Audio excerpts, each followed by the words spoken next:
আসসালামু আলাইকুম, সবাইকে স্বাগতম। আইসিটি বিষয়ের এই যে সংখ্যা পদ্ধতি অঙ্কের ক্ষেত্রে বরিশাল বোর্ড 2024 যে সৃজনশীল প্রশ্নটি এসেছিল, এখানে খ নাম্বারে বলেছিল ইউনিকোড একটি আলফা নিউমেরিক কোড ব্যাখ্যা করো।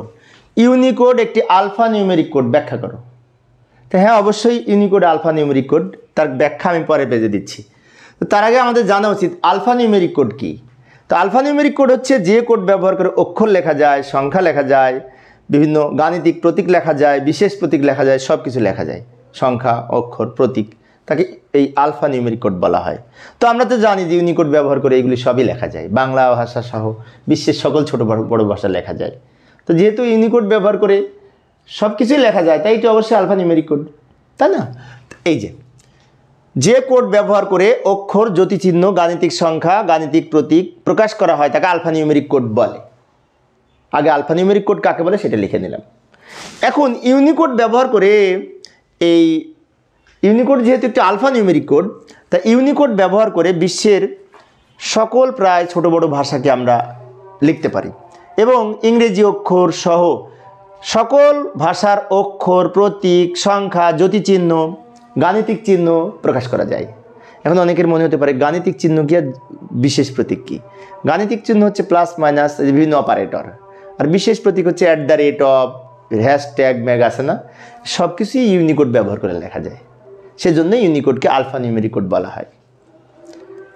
এখন ইউনিকোডের আরেকটু ব্যাখ্যা লিখব। ইউনিকোড সাধারণত 2 বাইট বা 16 বিটের হয়। ইউনিকোড 16 বিটে 2 বাইট হয়। তাহলে ইউনিকোড ব্যবহার করে 2^16 সমান 65,536টি প্রতীক প্রকাশ করা যায়। অর্থাৎ 65,536টি চিহ্নকে এই ইউনিকোডের মাধ্যমে প্রকাশ করা হয়। তাই বলা যায় যে ইউনিকোড একটি আলফা নিউমেরিক কোড। কেন আলফা নিউমেরিক কোড?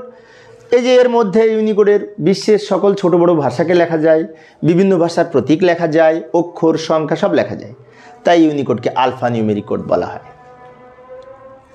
এই ছিল আমার আজকের এই খ নং প্রশ্নের জন্য আলোচনা। আমি অবশ্যই অল্প অল্প করে আলোচনা করি শিক্ষার্থীদের অনুরোধে। তো পরের ক্লাসে আরও এরকম প্রশ্ন একটি আলোচনা করব, দেখার আমন্ত্রণ রইল।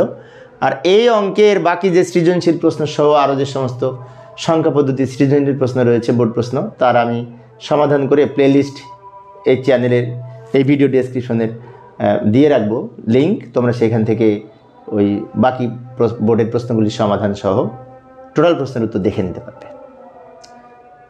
তো পরিশেষে সবাই ভালো থাকবে এবং সুস্থ থাকবে, এই কামনায় খোদা হাফেজ।